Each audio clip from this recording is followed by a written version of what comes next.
terus satu gerbang. Bentar ya, tunggu bentar. Teman-teman jangan nutupin yang belakang. Ya. Yang depan akan duduk.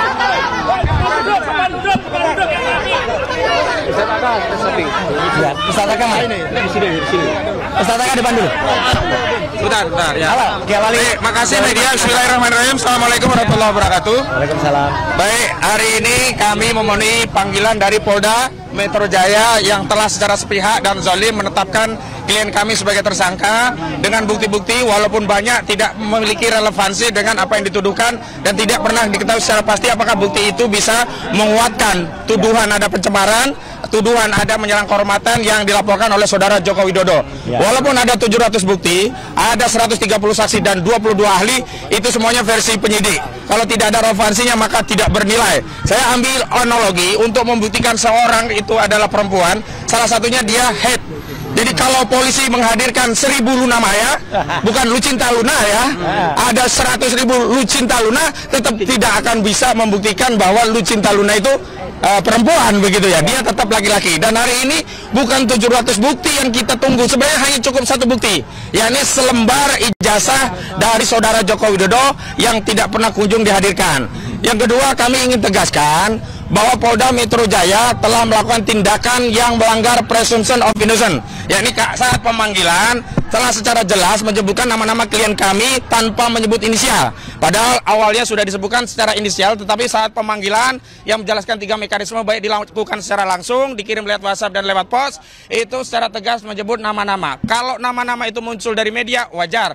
Tetapi kalau itu dari aparat penegak hukum, itu sama saja. Polda Metro Jaya telah melakukan apa yang disebut pelanggaran asas hukum, presumption of innocence. Yang selanjutnya, hari ini klien kami ada panggilan sebagai tersangka. Padahal ada satu terlapor yang naik juga menjadi tersangka belum diperiksa. Artinya ada target-target yang sifatnya prematur terhadap klien kami, dan ini kami kuat dugaannya ini bukanlah proses hukum murni, tapi ada proses yang melibatkan tangan-tangan kekuasaan, diawali dengan tuntutan-tuntutan pendukung Jokowi untuk segera menetapkan tersangka, dan hari ini mereka melakukan tuntutan-tuntutan untuk menetapkan tersangka menjadi tahanan. Saya tegaskan, hari ini yang harusnya segera ditahan adalah Firly Bahuri yang sudah 2 tahun lebih sudah tersangka. Tetapi Polda Metro Jaya tidak melakukan tindakan apapun. Karena itu hari ini kami yakin klien kami pun tidak akan dilakukan penahanan sebagaimana Polda tidak melakukan penahanan terhadap Firly Bahuri. Selanjutnya yang harus ditahan karena berkekuatan hukum tetap adalah Sylvester Matutina. Karena dia sudah inkrah.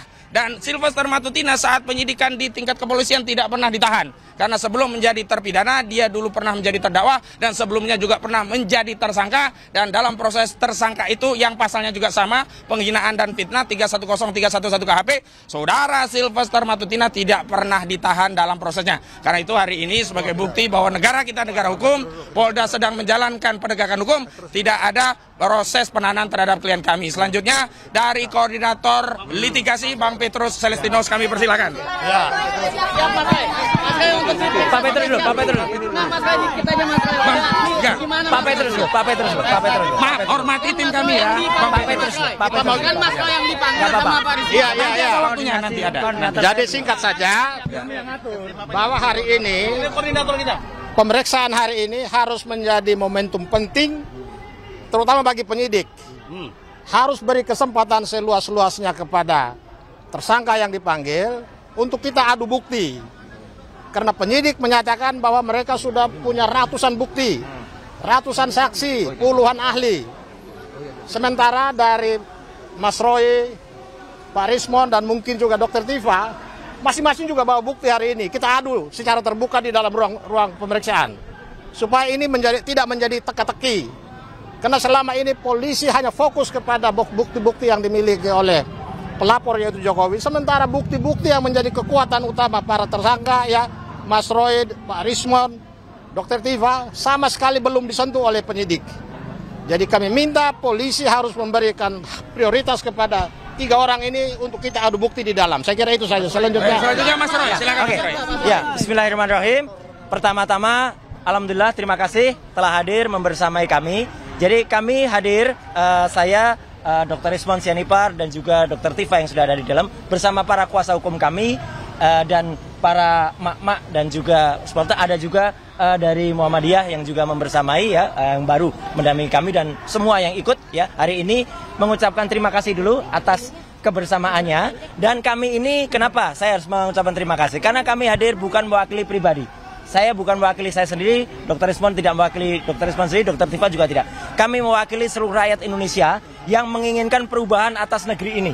Ya, negeri ini sudah lama lebih dari satu dekade mengalami suatu rezim yang sangat jahat, sangat bengis, dan utamanya adalah apa? Yang telah menggunakan segala cara, menggunakan segala daya, termasuk ada penggunaan ijazah palsu yang kemudian tidak berani terbongkar sampai dengan sekarang. Dan kami ini juga untuk menegakkan kebenaran. Jangan sampai Pak Prabowo Subianto sebagai presiden yang ada sekarang mengulangi kesalahan yang dilakukan pada rezim yang lalu yang telah mempidanakan ya dua anak bangsa, yaitu Bambang Trimulyono dan juga Gus Nur. Ya, masa rela Pak Prabowo malah menambah dengan angka saktinya. Pak Prabowo kan suka angka 8, ya. Masa di rezim Pak Prabowo tambah 8 lagi yang akan dipidanakan.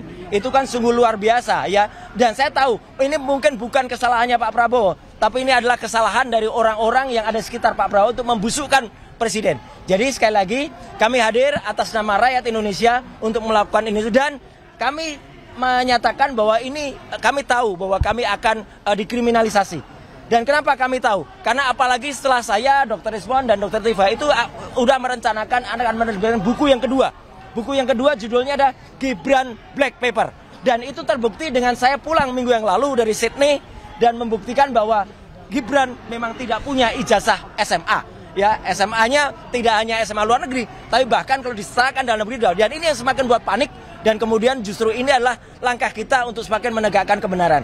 Saya kira itu, dan nanti Dr. Rizwan akan menunjukkan apa yang sudah kami rencanakan. Dan insya Allah dengan doa dari teman-teman semua, dengan memohon ridho kepada Allah Subhanahu Wa Taala, ayo kita tegakkan kebenaran di negeri ini. Merdeka! Merdeka!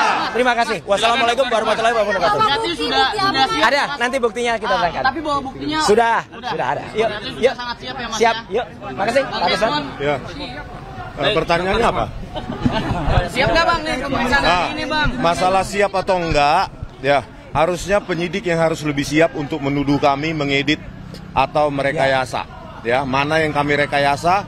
Kalau itu tidak terbukti, nanti saya berencana untuk menuntut kepolisian sebesar 126 triliun rupiah. 1 tahun anggaran kepolisian. Jadi jangan sampai tuduhan itu adalah tuduhan tanpa basis ilmiah. Apa yang kami lakukan, ada itu namanya ilmunya, ya, digital image processing. Jangan sampai ilmu tersebut jadi ilmu terlarang. Memproses citra digital atau video digital bukan berarti merekayasa atau mengedit. Itu berbasis algoritma, ya. Yang kedua, saya yakin kecepatan penanganan atau penersangkaan ini berketepatan dengan memang gerilya kami dalam membongkar, ya, terutama kepulangan dari Pak Rosuryo dari Sydney. Jadi kami memang sudah berencana, ada draft kasarnya ini, bukunya nanti Gibran Endgame atau Gibran Black Paper terserah. Yang pasti Wapres tak lulus SMA. Data itu kami dapatkan dari mana? Dari Ditjen Dikdasmen sendiri dan temuan faktual yang ditemukan oleh Pak Rosuryo. Oleh karena itu ini akan kita edarkan, kalau bisa gratis ya Mas ya. PDF-nya kalau bisa kita buat gratis, dan ini saya titip kalau mau digandakan secara gratis juga, saya titip ke pengacara. Ini worst case scenario, siapa tahu terjadi hal-hal yang tidak diinginkan, ya kan?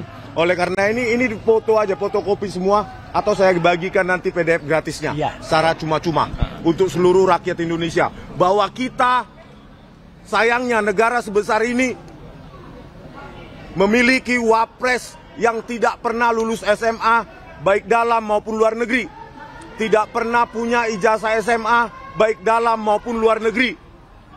Apa yang dia tempuh adalah, ini menurut Ditjen Dikdasmen, sekolah di Orchid Park Secondary School sampai kelas 10 atau kelas 1 SMA, dilanjutkan dengan diploma di UTS Insert. Bayangkan, kelas 10 atau kelas 1 SMA plus diploma yang harusnya pendidikan tinggi awal D1 itu disetarakan dengan SMK bidang akuntansi dan keuangan. Ngaco. Artinya apa? Itu kan ekivalensi yang sangat fatal. SMA kelas 1 plus diploma setara dengan SMK. Berarti Wapres kita ini tak pernah lulus SMA dan tidak pernah lulus atau tidak pernah punya ijazah SMA. Oleh karena itu, Pak Prabowo Subianto jangan sampai ini menjadi dibawa ke arena politik. Kami peneliti, kami berhak meneliti dokumen publik. Kenapa dokumen publik? Karena Joko Widodo pernah menggunakan ijazah itu sebagai presiden, di samping gubernur maupun wali kota. Oleh karena itu, ini untuk kalian, nanti bisa digandakan, saya titip ke pengacara saya, dan filenya minta ke pengacara saya nanti. Sebarkan seluas-luasnya, dan itu gratis untuk kalian rakyat. Terima kasih. Baik, Bang Gufroni selaku LBHP Muhammadiyah yang terlibat. Silakan, Bang. Dari Muhammadiyah. Dr. Tifa sudah masuk. Dan tadi terima kasih juga untuk para purnawirawan TNI, purnawirawan pejabat yang ada di sini juga. Pak Gufron silakan. Terima kasih teman-teman semua. Hari ini kami dari LBH AP Pimpinan Pusat Muhammadiyah telah secara resmi menjadi kuasa hukum dari Bapak Dr. Roy Suryo dan Bapak Dr. Rismon Syarifat dan tentunya beberapa yang lainnya. Dan insya Allah kami akan menjalankan tugas sebagai kuasa hukum dengan sebaik-baiknya, dengan mengutamakan kredibilitas, integritas, dan tentu saja niat kami menjadi bagian dari kuasa hukum adalah semata-mata ingin Indonesia terbebas dari pengaruh oligarki dan kekuatan dari Joko Widodo. Dan kami merasakan sendiri bahwa persoalan ini memang tidaklah kemudian ini dibawa ke ranah hukum yang kemudian menetapkan 8 orang tersangka. Dan kami melihat bahwa ini ada ketidakadilan hukum di negeri ini yang masih langka. Oleh karenanya maka kami LBH Muhammadiyah atas dasar perintah atau instruksi dari pimpinan untuk melakukan pendampingan terhadap tersangka yang sedang dizolimi pada hari dinas seterusnya. Terima kasih dari kami. Wassalamualaikum warahmatullahi wabarakatuh. Ada pertanyaan kalau ada? Sebelum ini dilayani oleh Pak Roy, kalau ada pertanyaan sama Pak Rismon.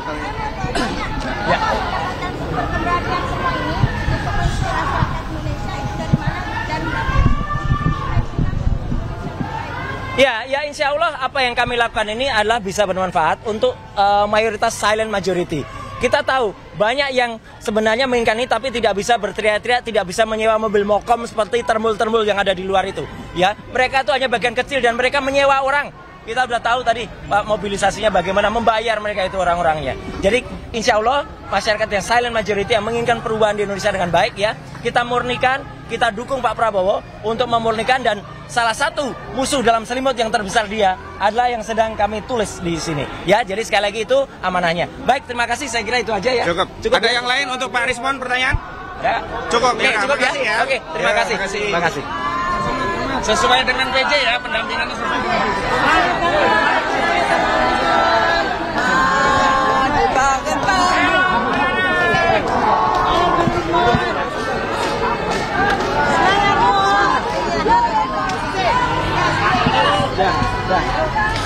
Ya, pemirsa, itulah tadi sejumlah pernyataan yang dilontarkan dari pihak Roy Suryo CS. Ini ada dari tim kuasa hukum Roy Suryo, ada Ahmad Kozinuddin, yang meyakini bahwa hari ini kliennya, yakni Roy Suryo, tidak akan ditahan oleh pihak kepolisian. Kemudian juga dari kuasa hukum Roy Suryo lain ada Petrus Celestinus, yang mengatakan meskipun penyidik memiliki ratusan bukti ataupun ahli, penyidik juga harus tetap mempertimbangkan bukti-bukti yang dibawa oleh pihak Roy Suryo, Rismon Syarifat ataupun dari Dr. Tifa. Kemudian juga tadi Roy Suryo menyampaikan hadir bersama kuasa hukum dan juga para simpatisan, yakni mama supporter dan juga dari pihak Muhammadiyah begitu, dan mengucapkan terima kasih atas kebersamaan mereka mewakili seluruh rakyat Indonesia ingin menegakkan kebenaran. Dan sempat disampaikan jangan sampai presiden sekarang Prabowo Subianto mengulangi kesalahan presiden yang lalu. Kemudian juga tadi respons Sianipar menyampaikan jika tuntutan yang dinyatakan kepadanya dan kepada Roy Suryo CS lain ini tidak terbukti, tuduhannya tidak terbukti, ia akan menuntut sebesar 126 triliun rupiah.